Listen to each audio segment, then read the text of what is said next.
viewers, welcome to our class for today, and we are taking civic education.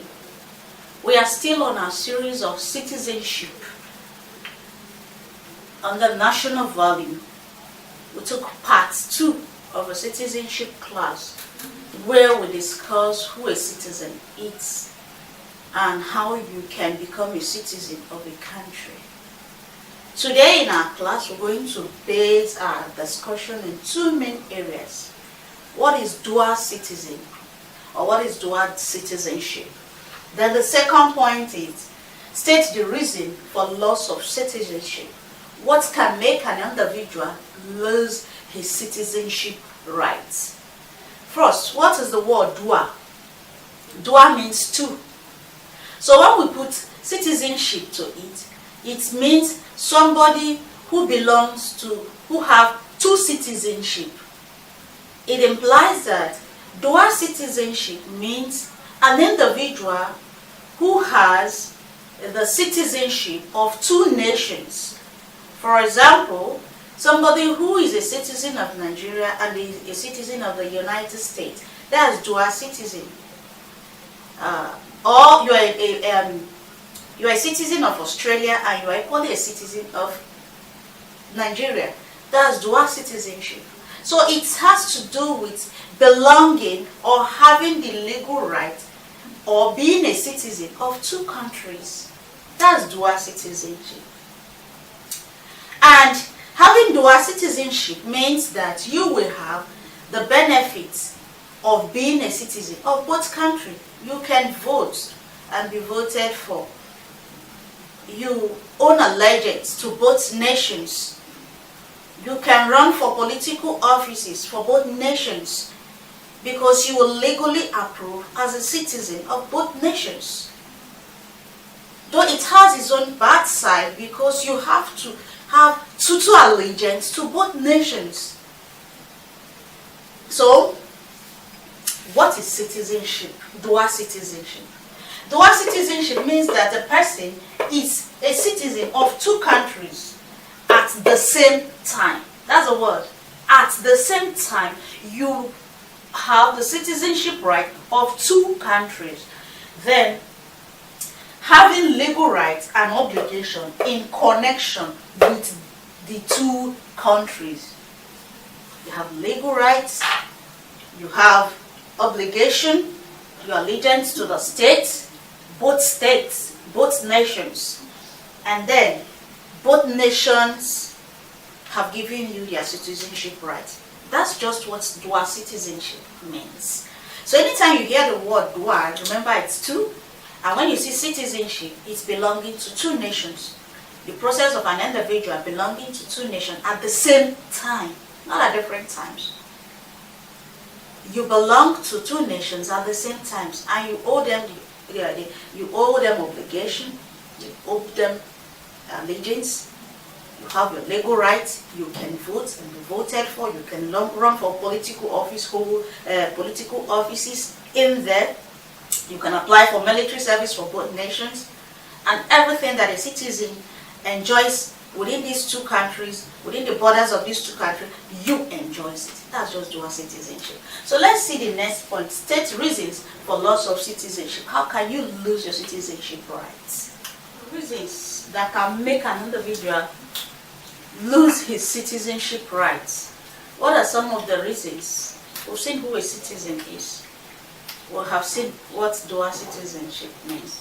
How can an individual lose his citizenship rights? 1, through disloyalty.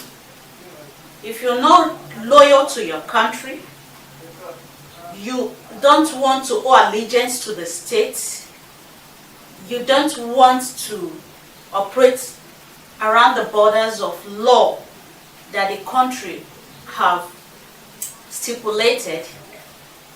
In case of naturalization, you have not lived in accordance with the country's laws.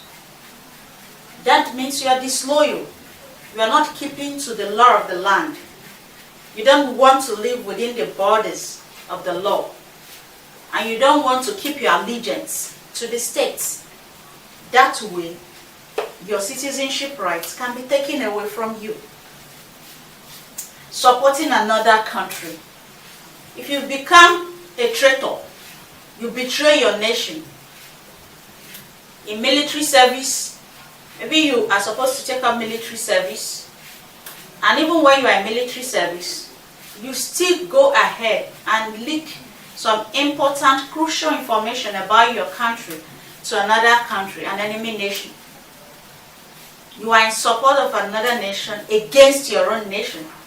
They can revoke your citizenship rights. Imprisonment.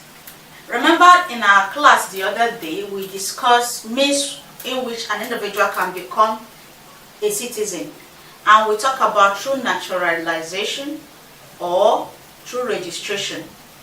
If after you have naturalized or you have registered and approval is given to you to become a citizen, and then you commit an offense that puts you in prison for 5 to 7 years, you've committed a crime against the state. You've gone against the law in which you have sworn allegiance to be obedient, to be loyal to. They can revoke your citizenship rights.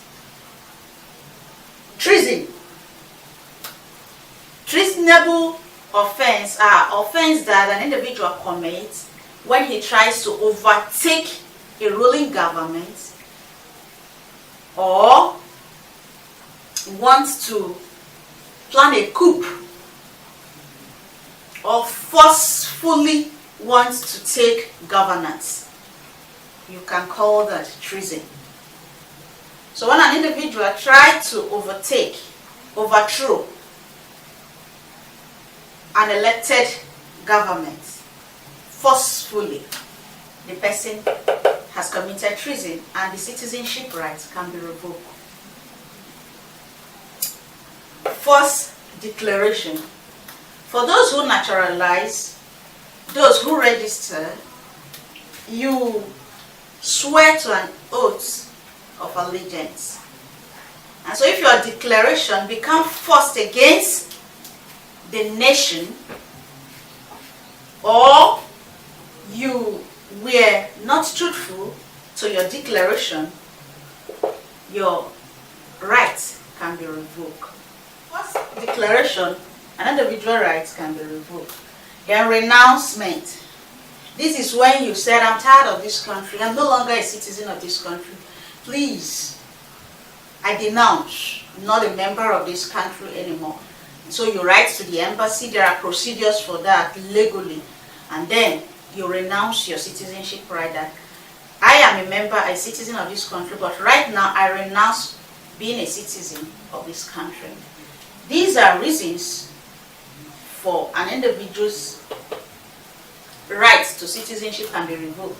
Disloyalty, support of another nation, imprisonment after naturalization and registry, treason, overthrowing the government, false declaration, the oath of allegiance you swore to, you are not keeping to it, renouncing, you voluntarily say I'm not a member of the country. That way, your nationality, your citizenship right is revoked. So we've seen a number of things in this class. Go over them, watch them over and over. We'll still take another series of citizenship in our next class. Thank you for dropping by. See you in our next class. Subscribe and share.